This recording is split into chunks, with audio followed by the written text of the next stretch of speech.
श्रीमद्भागवत गीता अध्याय 2 भाग 4।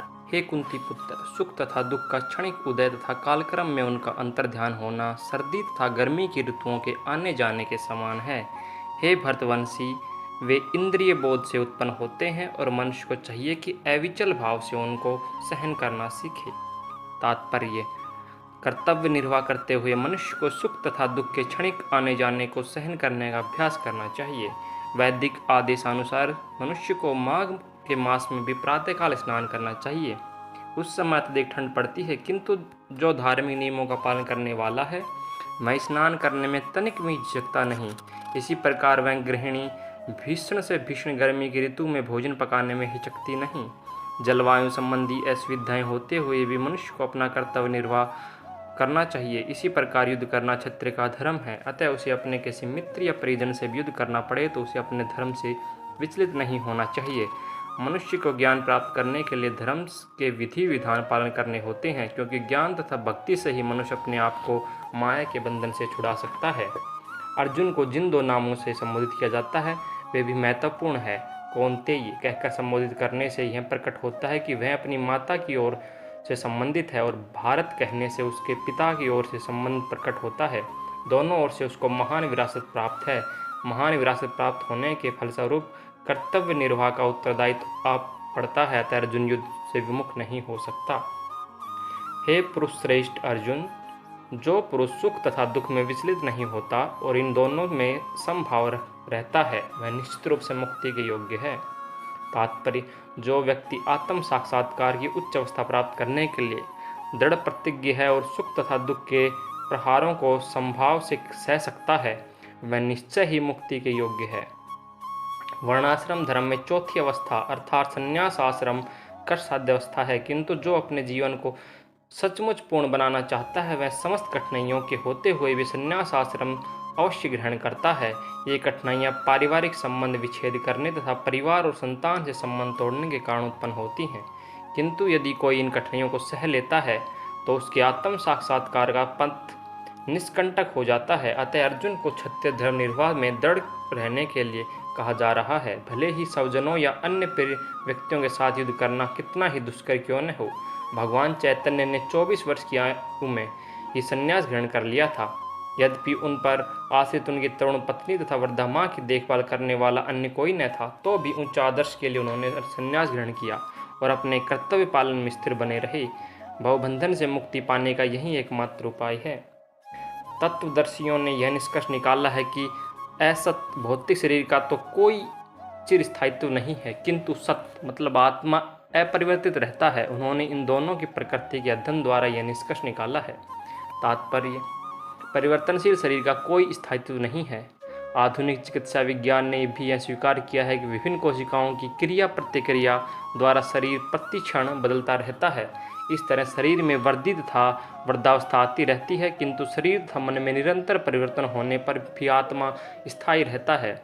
यदि पदार्थ तथा आत्मा का अंतर है, स्वभाव शरीर नित्य परिवर्तनशील है और आत्मा शाश्वत है।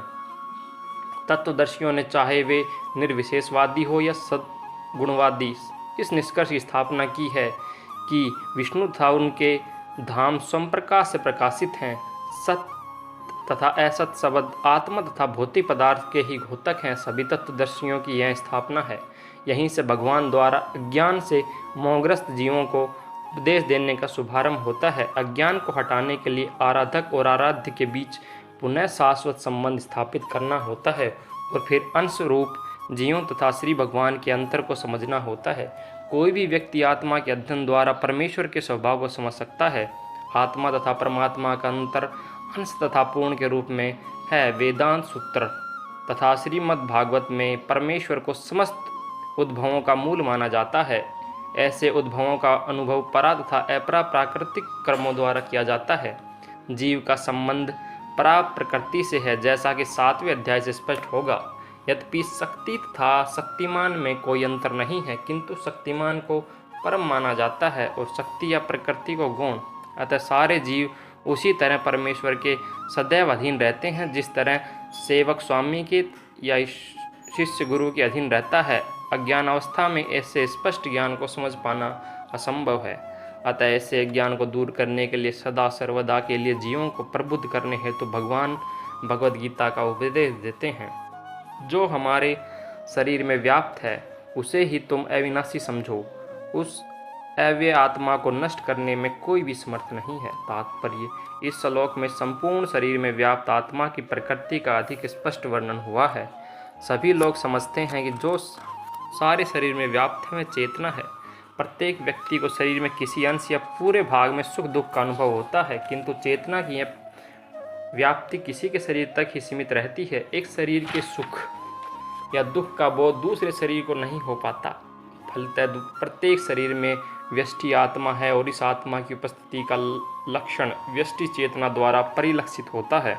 इस आत्मा को बाल के अग्रभाग के 10,000 विभाग के तुल्य बताया गया है। यदि बाल के अग्रभाग को 100 भागों में विभाजित किया जाए और फिर उनसे प्रत्येक भाग को 100 भागों में विभाजित किया जाए तो इस तरह के प्रत्येक भाग की माप आत्मा का माप है। आत्मा के परमाणुओं के अनंत कण हैं, जो माप में बाल के अगले भाग नोक के 10,000वें भाग के बराबर है। इस प्रकार आत्मा का प्रत्येक कण भौतिक परमाणुओं से भी छोटा है और ऐसे असंख्य कण हैं। यह अत्यंत लघु आत्म स्फुलिंग भौतिक शरीर का मूलाधार है और इस आत्म स्फुलिंग का प्रभाव सारे शरीर में उसी तरह व्याप्त है जिस प्रकार किसी औषधि का प्रभाव व्याप्त रहता है। आत्मा की यह धारा सारे शरीर में चेतना के रूप में अनुभव की जाती है और यही आत्मा के अस्तित्व का प्रमाण है। सामान्य से सामान्य व्यक्ति भी समझ सकता है कि यह भौतिक शरीर चेतना रहित होने पर मर्त हो जाता है और शरीर में इस चेतना को किसी भी भौतिक उपचार से वापस नहीं लिया जा सकता। अतः यह चेतना भौतिक संयोग के फलस्वरूप नहीं है, अपितु आत्मा के कारण है। आत्मा आकार में अणुतुल्य है, जिसे पूर्ण बुद्धि के द्वारा मापा जा सकता है। यह अणु आत्मा 5 प्रकार के प्राणों में तैर रहा है। यह हृदय के भीतर स्थित है और देहधारी जीव के पूरे शरीर में अपने प्रभाव का विस्तार करता है। जब आत्मा को 5 वायुओं के कलमश से शुद्ध कर दिया जाता है तो इसका आध्यात्मिक प्रभाव प्रकट होता है। हठयोग का प्रयोजन विविध आसनों द्वारा उन 5 प्रकार के प्राणों को नियंत्रित करना है जो आत्मा को घेरे हुए है। यह योग किसी भौतिक लाभ के लिए नहीं, अपितु भौतिक प्रकाश के बंधन से अणु आत्मा की मुक्ति के लिए किया जाता है। इस प्रकार अणु आत्मा को सारे वैदिक साहित्य ने स्वीकारा है और प्रत्येक बुद्धिमान व्यक्ति अपने व्यवहारिक अनुभव से इसका प्रत्यक्ष अनुभव करता है। केवल मूर्ख व्यक्ति ही अणु आत्मा को सर्वव्यापी विष्णु तत्व के रूप में सोच सकता है। अणु आत्मा का प्रभाव पूरे शरीर में व्याप्त हो सकता है। मुंडक उपनिषद के अनुसार यह अणु आत्मा प्रत्येक जीव के हृदय में स्थित है और चूंकि भौतिक विज्ञानी इस अणु आत्मा को माप सकने में असमर्थ हैं, तय उनमें से कुछ ये अनुभव करते हैं कि आत्मा है ही नहीं। व्यष्टि आत्मा को निसंदेह परमात्मा के साथ साथ हृदय में है और इसीलिए शारीरिक गतिविधियों की सारी शक्ति शरीर के इसी भाग से उद्भूत है। जो लाल रक्त कण फेफड़ों से ऑक्सीजन ले जाते हैं वे आत्मा से ही शक्ति प्राप्त करते हैं। अतः जब आत्मा इस स्थान से निकल जाती है तो फ्यूजन बंद हो जाता है। औषधि विज्ञान लाल रक्त कणों की महत्ता को तो स्वीकार करता है, किंतु वह यह निश्चित नहीं कर पाता कि शक्ति का स्रोत आत्मा है। जो भी हो, औद्योगिक विज्ञान यह स्वीकार करता है कि शरीर की सारी शक्ति का उद्गम स्थल हृदय है। पूर्ण आत्मा के ऐसे अणु कणों की तुलना सूर्य प्रकाश के कणों से की जाती है। इस प्रकार सूर्य प्रकाश में असंख्य तेमोजयी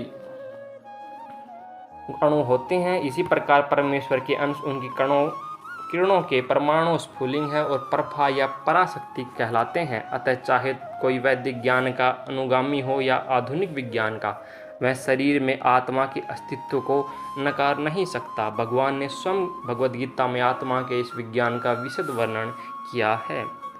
धन्यवाद। अगर आपको हमारी ये वीडियो सीरीज़ पसंद आ रही हैं तो आप चैनल को सब्सक्राइब करें और वीडियो को लाइक करें और अच्छे कमेंट करें। धन्यवाद।